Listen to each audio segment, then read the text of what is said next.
What are you doing, Maya? That guy's a biker. You trying to get yourself fired? Mike's voice sliced through the garage like a bad socket wrench grinding against metal. Maya Williams didn't flinch. She kept walking steadily, purposefully toward the man standing beside the stalled Harley. Its chrome was scuffed, the paint chipped, and the engine let off a weak tick with each passing second. But what caught her eye wasn't the bike. It was the man. His boots were caked in dried mud, jeans torn at one knee. His leather jacket was sun-bleached and stiff at the shoulders. The patch on the back unmistakable, Hell's Angels. Tattoos climbed his neck like cracked vines, and gray hair clung to his temples, soaked in sweat. But it wasn't the ink or the emblem that made people back away. It was the look in his eyes, panicked, wild, like he was trying to keep it together and failing. "Ma'am," he said as she approached, voice tight and shaking. "I'm not looking for trouble. My bike just died 2 blocks down. I pushed it here.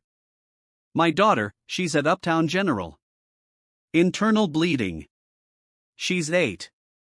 She's in surgery right now. I got to get to her. Please." He wiped his hands on his jeans as if trying to get the desperation off them. At the counter, the receptionist Kim barely glanced up. "No walk-ins without a ticket," she said, chewing gum like he was wasting her oxygen. "I said it's an emergency," he replied louder now, breath-catching. "I don't need a full workup. I just need her to start. I'll pay." "Sir," Kim replied, snapping her gum. "Everyone here's got something important to do." Behind her, 2 customers shifted away from the man like he carried disease. One murmured to the other, "Figures. Biker shows up looking like that." Another tech, Mike, again leaned toward Jonas. "Probably high. You see his hands shaking." Maya didn't wait. She stepped forward, grabbed a rag off the bench, and moved toward the bike. "I just want to see what's wrong," she said. "You don't need to." Derek's voice shot across the floor like a crack of thunder. The manager stepped out of his office, his foam cup steaming, his jaw clenched, the muscles at his temple twitching. "Maya, I'm only going to say this once. No ticket, no work. You touch that bike and you're on your own." "He's not asking for a rebuild," Maya said, her voice calm. "He's asking for help." "We're not in the business of helping," Derek snapped. "We're in the business of protocol." The biker looked like he wanted to disappear, his face flushed red under the grime, hands twitching at his sides.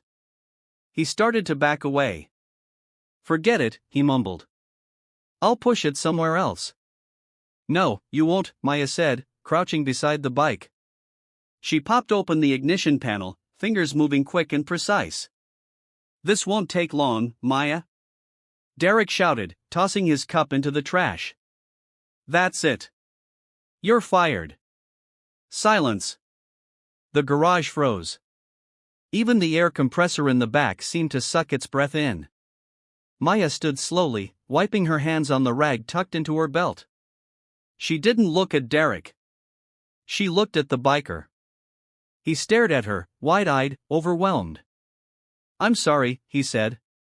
"I didn't mean to get you in trouble." She shook her head. "Don't be. It's not your fault they don't see you. If you also feel the weight of that injustice, give Maya a like. And don't forget to leave a comment letting us know where you're watching this from, BUP Stories. Who knows, someone nearby might be watching this story with you." And with that, she turned, walked through the gauntlet of silence and sideways glances, and pushed open the front door. The Bronx air was cold, sharp, and honest. It hit her like a slap and woke something up.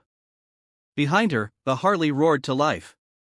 It sputtered once, then caught with a low growl. The man didn't say anything, but Maya knew he'd make it to his daughter. The bike had fight left in it. So did she. The silence clung to Maya long after the door of Autopro slammed shut behind her. The noise of the Bronx streets blaring.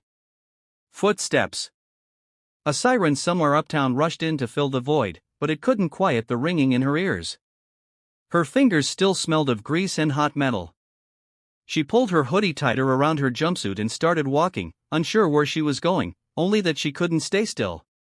By the time she reached the train station 2 blocks down, the adrenaline had worn off and her body ached with the heaviness of what had just happened. Fired just like that. 3 years of showing up early, staying late, doing the grunt work no one else wanted gone in one sentence. She sat on the bench across from the platform, the wooden slats digging into her spine. She thought of calling her mom. But what could she say? Hey, Ma. Remember that job keeping a roof over our heads and insulin in the fridge? Yeah, it's gone because I helped a guy. Oh. Instead, Maya stared at the ad plastered across the train wall, some glossy poster of a vacation in Palm Springs. All sand and perfect teeth. It felt like a joke. The next morning, she woke early out of habit, laced up her boots, then stopped halfway. There was nowhere to go. Still, she packed her tools. Old habits were hard to kill.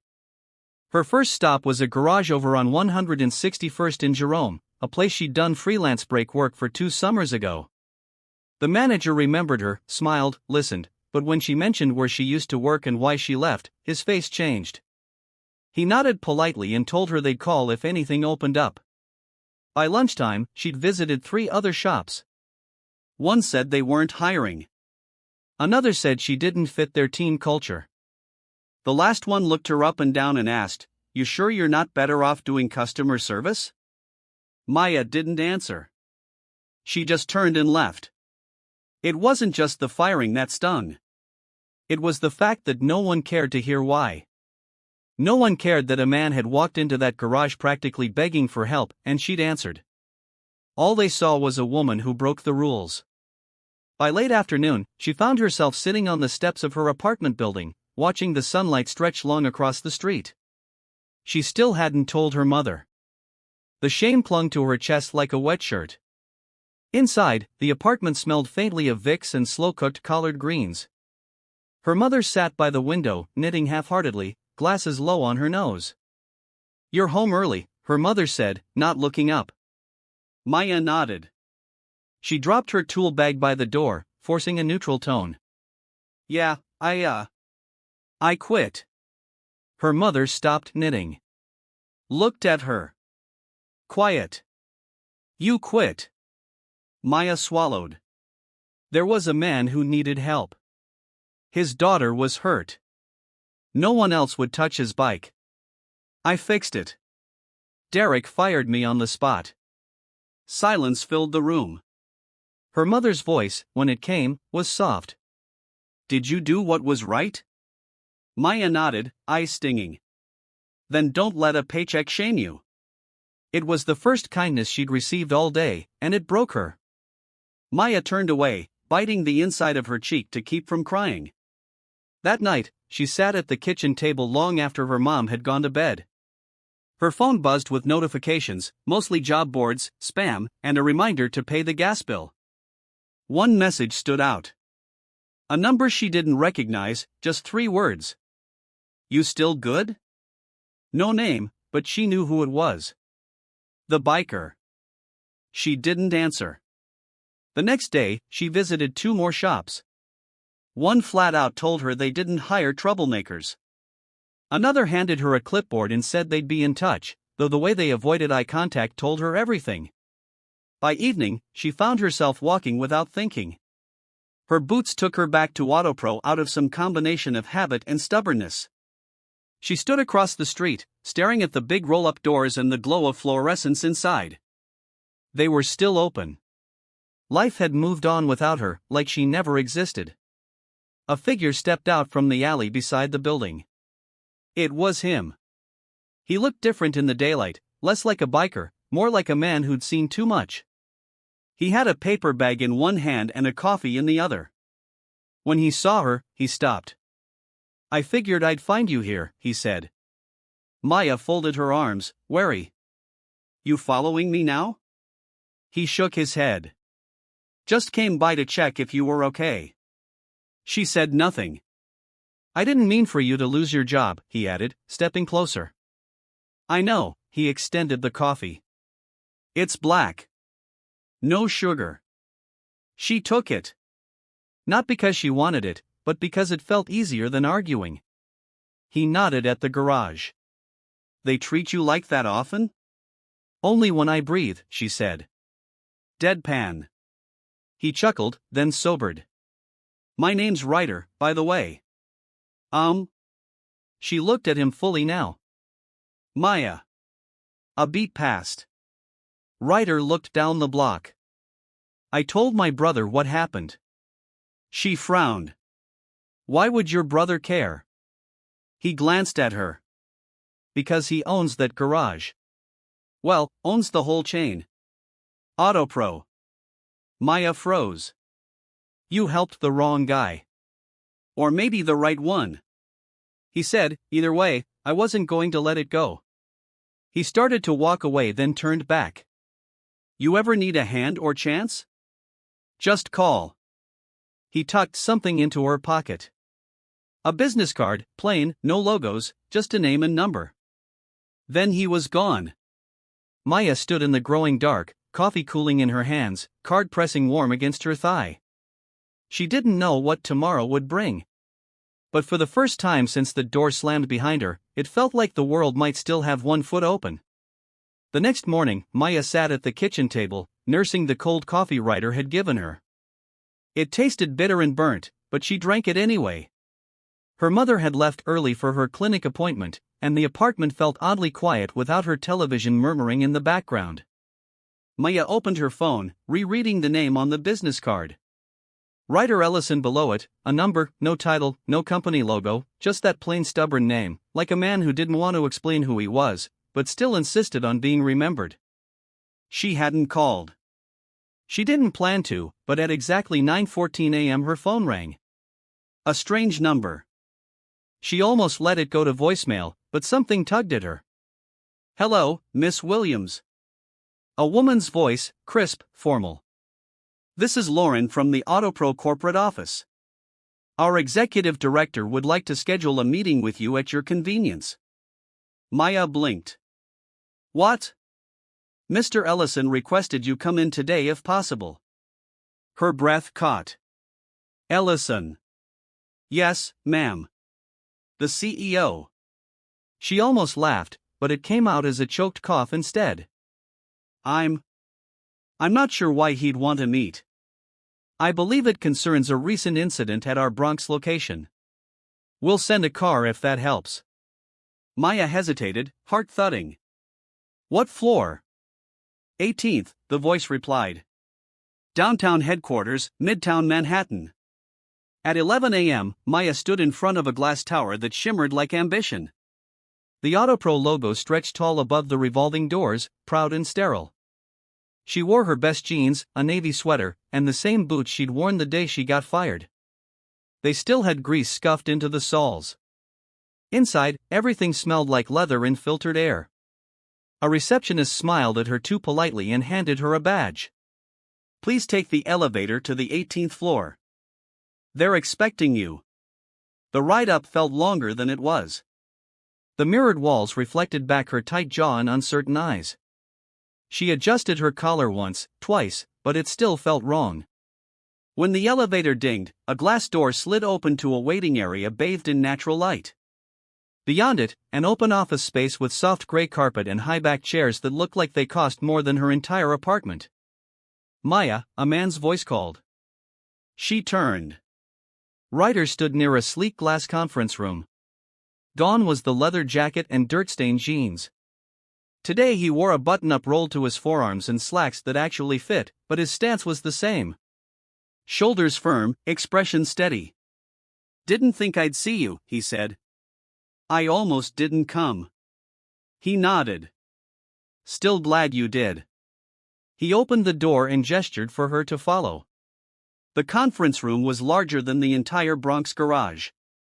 At the far end sat a tall black man in his 50s, clean-shaven, sharp suit, watch that caught the sunlight just right. He stood when she entered. Miss Williams, I'm Isaac Ellison, CEO. Maya shook his hand, her own slightly clammy. Please have a seat. She sat across from him, Ryder to her right. I've heard a lot about you in the last 48 hours, Ellison said. And I'd like to hear it directly. No filters, no spin, just what happened. Maya hesitated, then inhaled.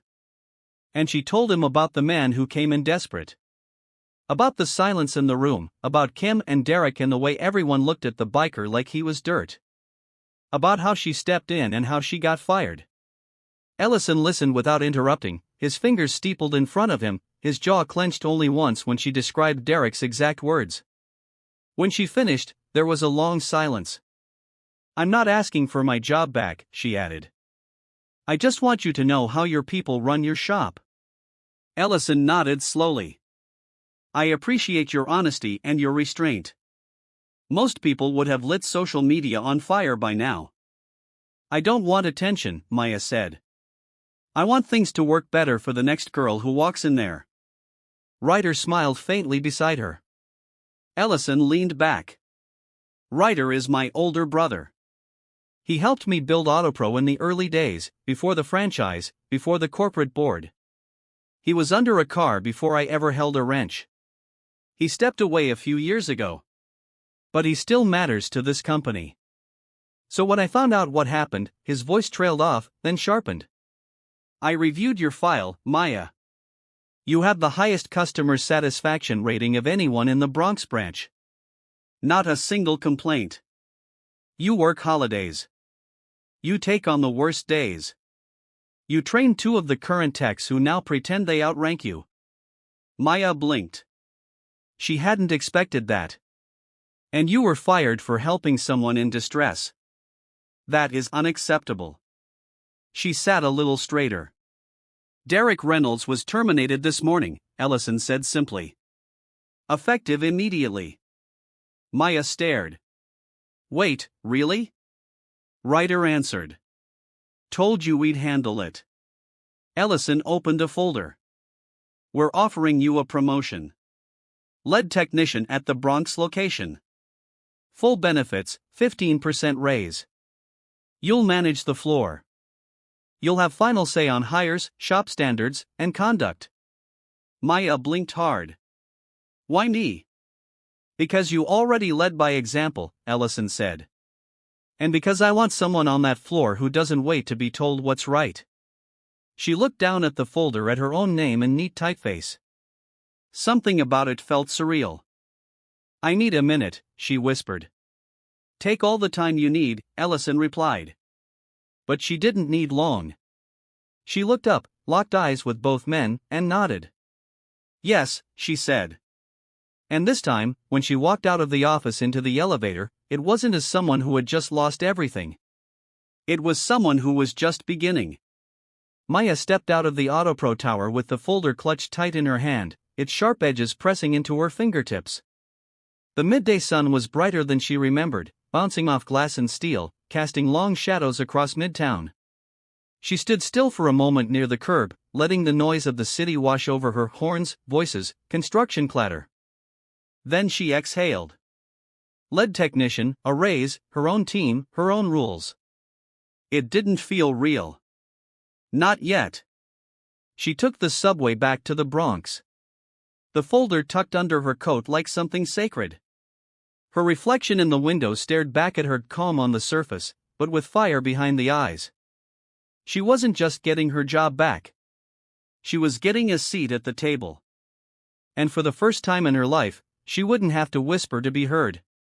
When she stepped off at 149th Street and walked the remaining 4 blocks to her building, she found her mother on the stoop, knitting needles in her lap, eyes squinting in the winter light. "Well?" her mother asked without looking up.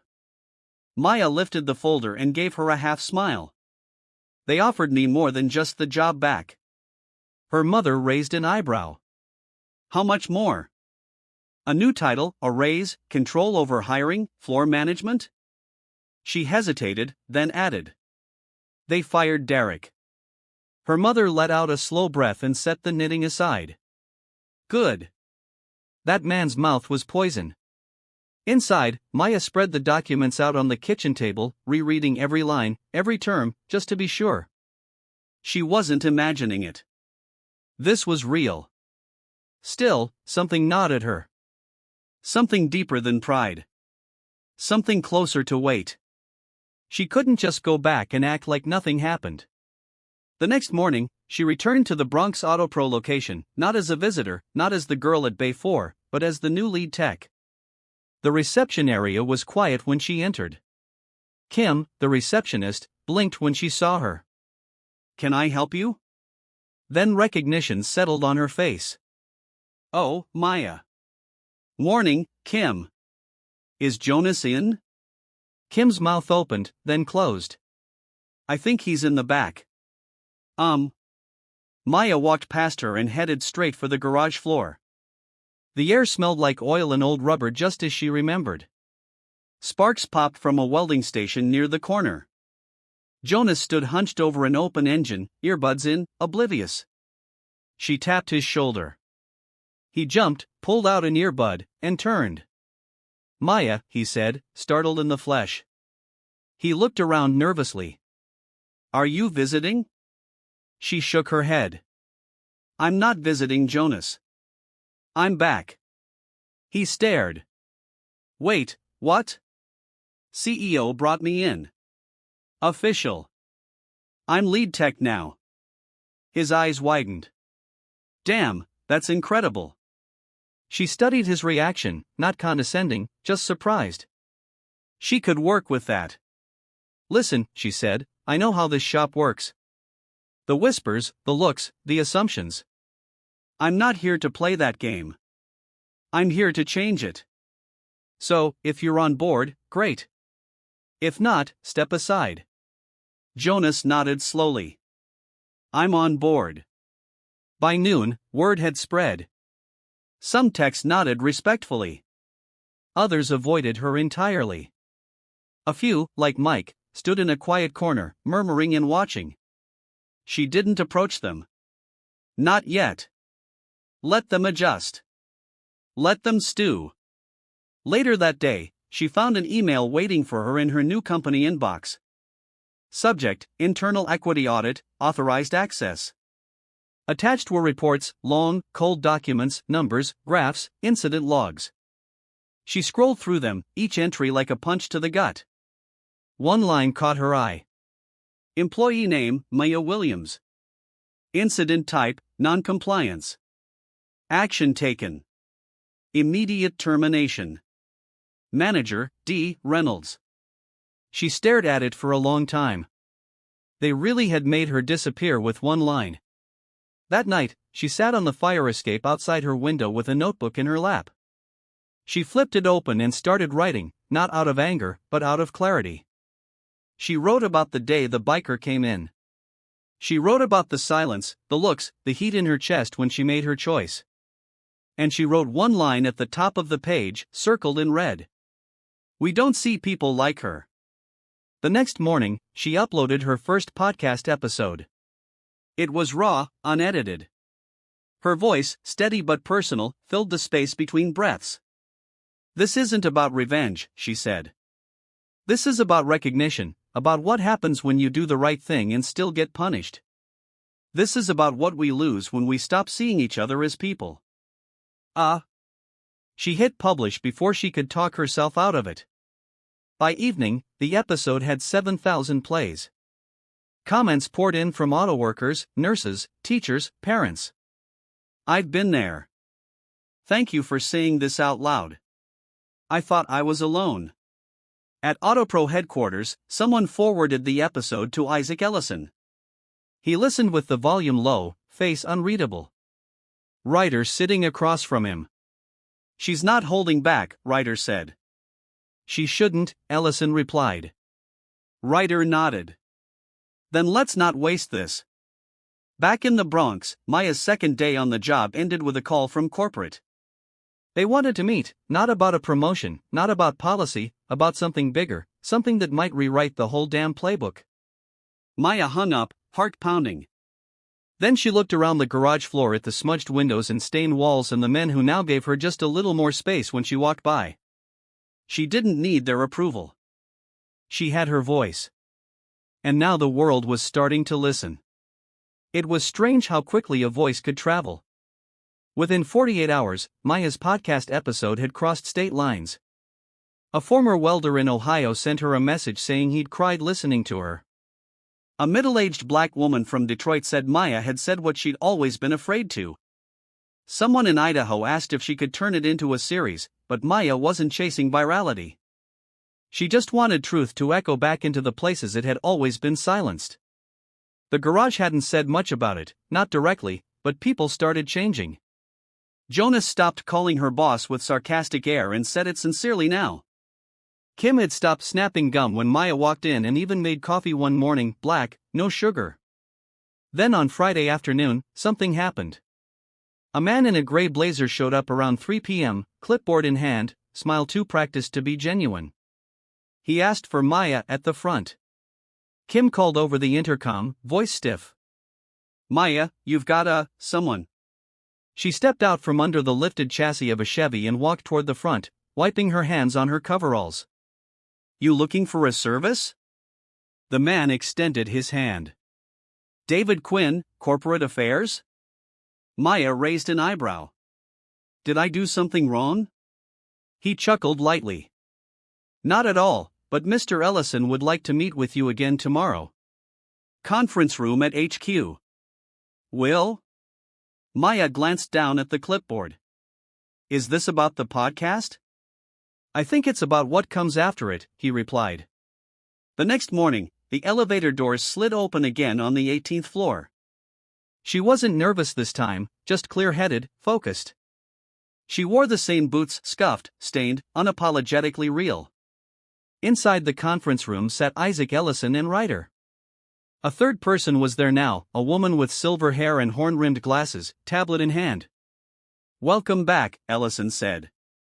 "Maya, this is Dr. Elaine Rogers, corporate social equity consultant. She's advising us on structural change." Maya shooked. "I've listened to your episode 3 times.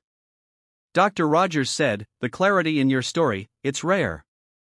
You didn't blame, but you didn't soften the truth either." Maya sat down. "I didn't know what else to do." Ryder spoke up. "You told the truth. Most people never do it that loud." Ellison leaned forward. "We'd like to propose something new, something bigger than a policy memo or a quiet apology." He slid a document across the table. "We're launching an internal equity initiative company-wide, and we want your voice at the center of it. You'd lead employee narratives, build the platform, help guide workshops for leadership teams. We'll make sure you're trained, compensated, respected." Maya looked down at the paper. She wasn't sure what to feel. There was excitement, yes, but also hesitation. "I'm a mechanic," she said finally. "I fix things with my hands, with bolts and torque wrenches. I'm not trained to do all this." Dr. Rogers smiled. "And yet here you are." Ellison folded his hands. "The truth is, Maya, you fixed something more important than a motorcycle. You shifted the air in an entire organization. You made us look at what we refuse to see. That's a mechanic's instinct, knowing where the tension is and how to release it." She looked at him for a long moment. "I didn't plan any of this. I didn't think about justice or power. I just saw someone who needed help, so I helped." "And they punished you for it," Ryder said. "But now you're the one writing the next chapter." Maya leaned back in the chair. Her voice was quiet but firm. "I'm not doing this unless it means something. Unless it touches the floor workers, the shop kids, the women who keep their heads down because they're scared to speak." Dr. Rogers nodded. "That's exactly why we're asking you." Maya looked down at the paper again and signed. The next week was a whirlwind. She split her time between the Bronx garage and headquarters. In the morning, she ran diagnostics and rebuilt alternators. In the afternoons, she sat in front of a microphone and recorded stories, not just her own, but others, too. She interviewed a young Latina in Phoenix who was denied promotion because her boss said she smiled too much. An older technician in New Jersey who had trained 3 men who all got promoted ahead of him. A trans employee in Chicago who had to use a different locker room for 2 years because management didn't want complaints. She wove their voices together, raw and unscripted, and turned them into a series called Under the Hood. The first episode aired on Autopro's internal network. Every shop was required to listen during staff meetings. She didn't expect much, but then the comments started flooding in. From Alabama, I never saw it this way. Thank you. From Portland, you spoke what I've been thinking for years. From inside her own Bronx garage, Jonas came up to her afterward. I didn't know about your mom or the stuff you put up with before. I saw you as quiet, not strong. Maya looked at him. Quiet is not the opposite of strong, Jonas. Sometimes it's the beginning of strong. He nodded. And this time there was no sarcasm, just respect. Later that week, she received an anonymous envelope at her locker. No note, just a single spark plug inside. On the base, someone had scratched the words, "I see you now."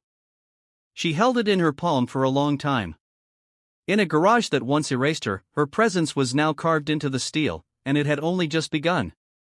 On a cold Monday morning, the Bronx garage was quieter than usual. The usual sounds, metal clinks, muffled laughter, half-hearted insults, was strangely absent. Maya stepped through the bay doors, her boots echoing on the stained concrete. Her eyes scanned the room. Most of the crew was already there, but everyone was moving slower, more watchful, not toward her, but towards something bigger than all of them. She knew why. That morning, episode 3 of Under the Hood had dropped. This one was personal. In the episode, Maya didn't just tell another worker's story. She told her own. The one no one had asked to hear when she got fired. The one everyone pretended wasn't their business. She spoke clearly, calmly, not with rage, but with a weight that only experience could carry. I didn't scream. I didn't slam tools. I just fixed his bike. I got fired for it. And everyone watched it happen. So, this episode, this isn't about a lesson. It's a mirror. For those who saw it and said nothing. Oh. When the garage's speaker system quietly played the audio during the morning briefing, company policy now for all branches, no one looked her in the eye, but they listened. After the meeting, Jonas walked beside her in silence for a few steps before finally saying, "I remember that day. I told myself it wasn't my place, that you had it handled." You and everyone else, Maya replied. Not with anger, but honesty. Jonas swallowed. I was wrong. She gave a short nod and kept walking. Mid-morning, while Maya was reassembling a transmission, her work phone buzzed. It was from Isaac Ellison's assistant. Subject, urgent. Message. Please come to HQ this afternoon. We need your voice in this. She texted back. I'll be there by 3. That afternoon, she walked into a different kind of room. Not the podcast studio. Not the CEO's office. This time it was the boardroom. 8 people sat at the long glass table. Executives, HR heads, PR strategists, all in suits, most white, all older than her. They stood when she entered. A formality that felt both stiff and symbolic. Ellison greeted her with a firm nod. Maya, thank you for coming.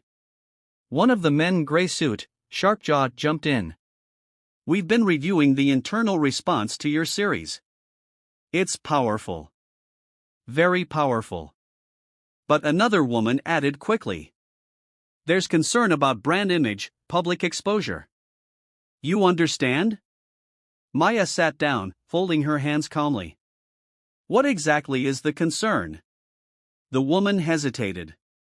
There are whispers. Media might pick it up. Shareholders are asking if we plan to issue a public statement. So, you want to shut it down? Maya said flatly. No, Ellison said, eyes firm. But we want to get ahead of it. Guide the message. A third voice chimed in. Someone from legal. We'd like to offer you a formal spokesperson role. Keep the story within our channels. Controlled messaging. Scripted engagements. Oh. Maya looked at the man. His tie was too tight. His words too clean. You want to pay me to make it pretty? Silence. She exhaled slowly. Let me be clear. This didn't start because I wanted a microphone. It started because no one would look me in the eye after they watched me get erased. Maya, Ellison said, gentler now. You're not being erased anymore. She met his gaze unwavering. Then don't ask me to act like it didn't happen. He nodded slowly, respect blooming in the lines around his eyes. If we're doing this, Maya continued, turning back to the table. We're doing it real. That means unscripted episodes. It means involving more workers. It means accountability, not curated sound bites. The woman in HR shifted uncomfortably. That's risky. So is silence, Maya replied. There it was. The quiet that follows truth. Finally, the woman, after a long pause, nodded. Okay. 3 days later, Maya stood in front of a camera crew at Autopro HQ, but not as a brand face, as a human being.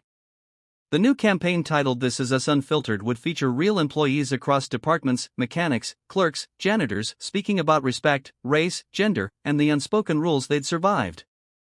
Maya's episode would be the first. Before they started rolling, the producer asked her, "Any script you want us to follow?" Maya smiled. Subtle. I already lived the script. Just press record. When the red light blinked on, she began, I don't think I'm brave. I think I got tired. Tired of fixing things no one wanted to admit were broken. Tired of working twice as hard for half the credit. Tired of swallowing silence. She paused. You don't need a title to tell the truth. You need courage and a mic. The episode aired company-wide the following Monday. Emails flooded HR, not with outrage, but with relief. People finally felt seen. In the Bronx garage, someone pinned Maya's quote above the breakroom sink in bold Sharpie. Don't mistake silence for consent. Later that week, as Maya was packing up to leave the garage, Kim approached her. Not with paperwork, not with attitude, just a key voice. I didn't say anything the day you were fired, she said. I should have. I see that now. Maya looked at her for a moment, then gave a soft nod. You see me now, that's a start. And as she walked out into the dusk air, her boots steady on the pavement, she realized something. She hadn't set out to lead a movement. She just refused to stay invisible. And now, no one could unsee her again. The next few weeks unfolded like a slow revolution. Quiet, steady, undeniable. Across Autopro's branches, things began to shift. A garage manager in Dallas held his first team-wide listening session and ended it in tears. A young woman in Florida sent Maya a voicemail thanking her for showing us we don't have to shrink ourselves to stay employed. Even at Maya's own Bronx shop, the walls were listening now. But Maya didn't let the spotlight slow her hands. She still showed up every morning in grease-streaked coveralls. She still pulled engines, checked diagnostics, and taught younger techs how to find the real problem before it became a costly one. But now, when she spoke, people didn't glance away. They leaned in. One evening, after a long shift, she stayed behind in Bay 2 to finish a stubborn brake line on a Civic. Jonas hovered nearby, pretending to organize the socket drawer. You ever think about running your own shop? He asked, not looking up. Maya laughed under her breath. Why? So I can deal with permits and rent and payroll headaches. I'm serious, he said, glancing over. You've got something. Leadership, the kind people listen to, even the hard-headed ones like me. She didn't respond immediately. The thought had flickered before, in college, in trade school, even in the silence between layoffs. But dreams didn't survive long when you were just trying to make it to payday. That night, as she walked home, the question clung to her boots. At the apartment, her mother was already asleep. Maya poured herself a glass of water and sat at the kitchen table. The spark plug from weeks ago, the one someone had anonymously given her, still sat by the window. She picked it up, rolled it between her fingers, and stared at the faint words scratched into the metal. I see you now. What would it mean to build something from the ground up, not just for herself, but for women like her? Mechanics with fire in their chest, but no one willing to hand them the keys. The next morning, she brought it up to Ryder over coffee. "You ever think about helping open a shop?" she asked casually. He paused mid-sip. "Your own?" "Not just mine," she said. "A place for women, for people who get dismissed before they even turn a wrench. A place where being underestimated isn't the first thing that happens." Ryder's face broke into a slow grin. "Now that sounds like trouble I'd invest in." He pulled out a napkin and scribbled something on it. "There's an old garage in East Tremont. Shut down since the pandemic. Good bones, solid foundation, owners looking to sell." Maya looked down at the napkin. No logo, no business plan, just a location and a glimmer. A week later, they walked through the space together. The garage was dusty, full of spider webs and broken lift arms. But Maya saw more. She saw light filtering through the high windows. She saw the mural she would paint on the back wall, women with torque wrenches and safety glasses. She saw bays that wouldn't need permission slips to breathe. They bought the place 2 weeks later. Maya used her corporate bonus and Ryder chipped in the rest. Autopro didn't fight her leaving. In fact, Ellison offered to match a portion of her seed funding on one condition. Maya would continue consulting on company culture, recording quarterly episodes of Under the Hood, and training regional leads on equity practices. She agreed, and then she got to work. The new shop opened under the name Mitchell Motors. Not fancy, not trying too hard, just hers. The sign was welded by hand, Maya insisted. No neon, just raw steel curved at the edges. Jonas asked to join her team on day 1. Kim sent flowers with a note. "For the first boss I ever wanted to be honest with." At the grand opening, Maya stood in front of a crowd of community members, friends, former co-workers, and news crews. She wore her oil-stained boots and a fresh navy jumpsuit, her name patch stitched in white thread. "This isn't just a garage," she told the crowd. "It's a workshop for possibility, a place where no one gets fired for doing the right thing, where people are seen not by what they wear or where they're from, but by how they show up when it counts." Applause followed, but it was the quiet afterward that stayed with her. That moment where people didn't just clap, they nodded because they understood. A week into opening, a young black girl named Tessa came by with her older brother. She stood by the tool rack, wide-eyed, watching Maya work. "You want to try?" Maya asked her, holding out a torque wrench. Tessa nodded quickly. Her brother chuckled. "She's been obsessed with engines since she could walk." Maya knelt beside her. Showed her how to feel the tension, how to listen to the metal speak when something was wrong. "Don't let anyone tell you your hands weren't meant for this." Maya whispered this abeam. Later that night, Maya sat on the bench outside the shop, looking up at the sign under the streetlight glow. Mitchell Motors, where skill speaks louder than stereotypes. The words weren't painted. They were etched into the wall by hand. Permanence, not polish. She leaned back, closed her eyes for a moment, and breathed in deep. She had built this, not to be thanked, but so no one else would have to feel invisible ever again. Maya stood at the back of the shop, arms crossed, watching the quiet hum of work in motion. It was her favorite time of day, not when the crowds came in, but when the shop exhaled. Jonas was replacing a fuel pump. Tessa, now shadowing part-time after school, was wiping down tools with the kind of care Maya had only seen in seasoned techs. Even Ryder, despite his grumbling knees, was crawling under a vintage Impala, swearing softly at a rusted bolt. "Feels different here," a voice said behind her. It was Ellison. He had arrived unannounced, dressed in casual clothes instead of his usual suit, holding a box of donuts like he didn't know what else to bring. "Didn't expect you," Maya said.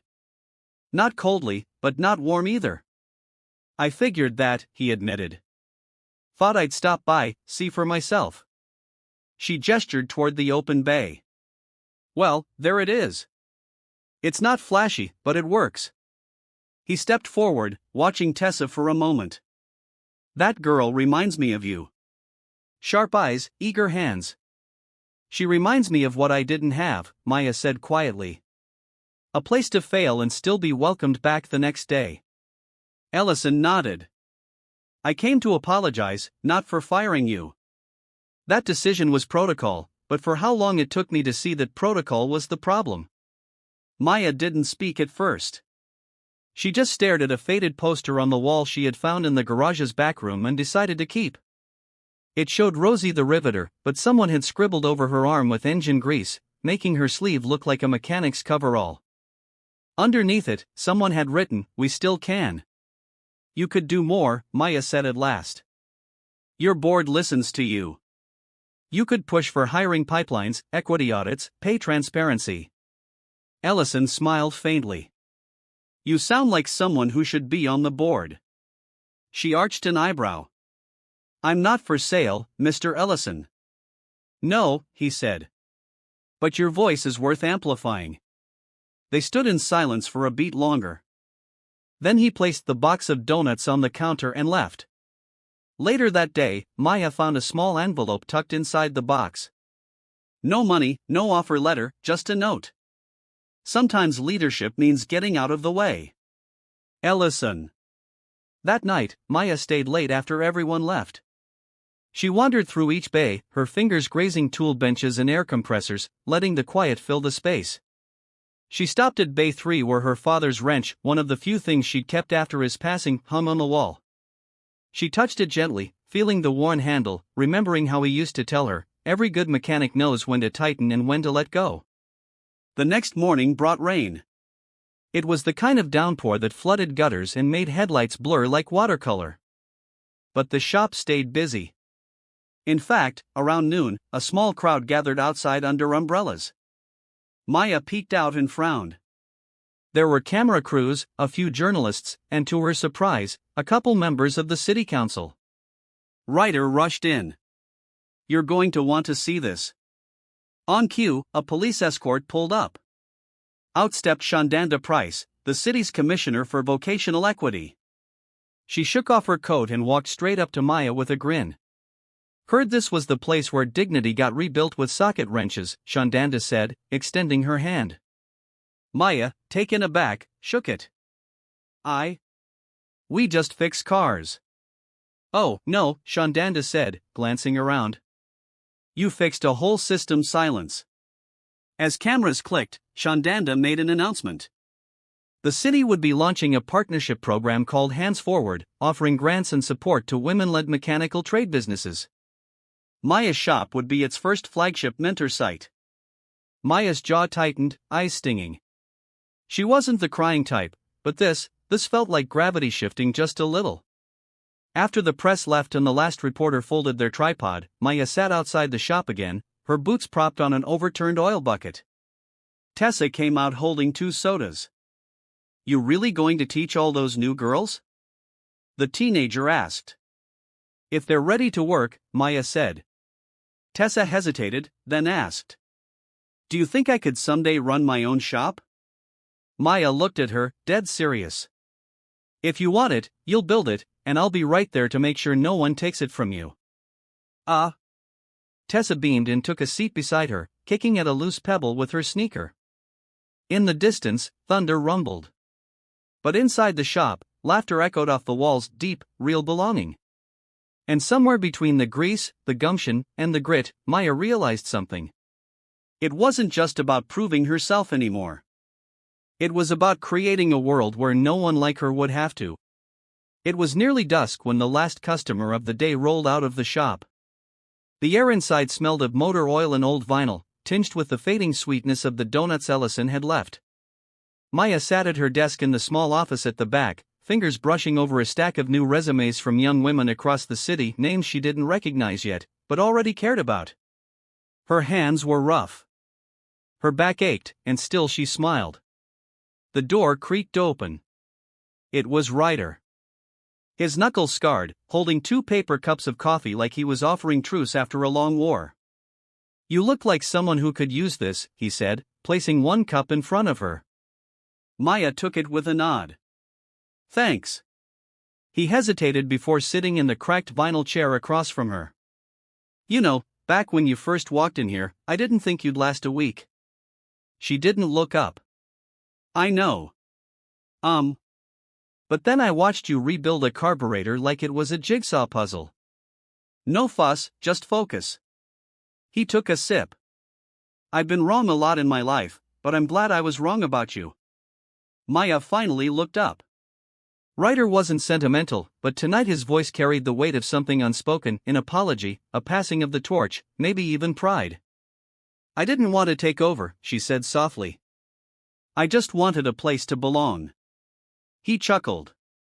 You didn't take over, Maya. You built something out there. Outside, the shop's lights flickered on one by one, casting a warm glow across the pavement. Tessa could be seen laughing with another apprentice near the tool station. They were young, loud, and full of the kind of energy that made Maya feel hopeful. Her phone buzzed. It was a message from Shondanda Price's office. The mayor's office has officially approved the expansion. You're scheduled to speak at City Hall next Thursday. Congratulations, Maya. She stared at it for a moment. City Hall. She hadn't even imagined that as part of her journey. But then again, none of this had been part of the plan. You ever get scared? She asked Ryder suddenly. He raised a brow. You think I got these white hairs from restful sleep? Maya laughed. I mean now, of failing, of messing up when people are watching. He leaned forward, his tone serious. Always. But that's what means you're doing something that matters. Later that week, Maya stood before the city council, the bright lights overhead making her sweat through her blazer. Cameras clicked, faces watched. She cleared her throat. I'm not a politician, she began, her voice steady but low. I'm a mechanic. My hands know bolts and gaskets better than microphones, but I know what it means to be ignored, to be underestimated, and I know how powerful it is when someone finally says, I see you. And she looked out into the crowd and spotted familiar faces. Tessa sitting in the second row. Ryder in his best shirt, looking uncomfortable but proud. Even Ellison standing in the back, silent but unmistakably present. We don't fix broken systems with speeches, she continued. We fix them by giving people the tools, the space, and the belief that they can build their own engines. That's what my shop became. That's what this city can become. The applause that followed wasn't thunderous. It was deep, sincere, the kind that came from people who understood what it cost her to stand there. After the event, as the room emptied, a woman approached her, a stranger, older, with hands weathered from work. My granddaughter wants to be a welder, the woman said. She didn't think she could, but then she read about you. Maya blinked, her throat tightened. Tell her. Tell her she can come by the shop anytime. We'll find her a place. Oh. That night, back at the garage, Maya found herself alone. The bays were dark, the air quiet. She sat in the same corner where she used to clean tools as an apprentice before anyone knew her name. She pulled out a small tin from her locker, a dented box filled with notes, tokens, and scraps from her journey. At the bottom was an old photo of her father. Grease on his face, a proud smile. I did it, Daddy, she whispered. And I didn't do it alone. A gust of wind rattled the door. She stood and walked toward it, flipping the lock and shutting the world out for the night. Outside, the city buzzed. But inside the garage, all was still, not silent, just content. And that's the kind of victory Maya Williams had spent her whole life chasing. Not loud, not flashy, just real, BUP stories.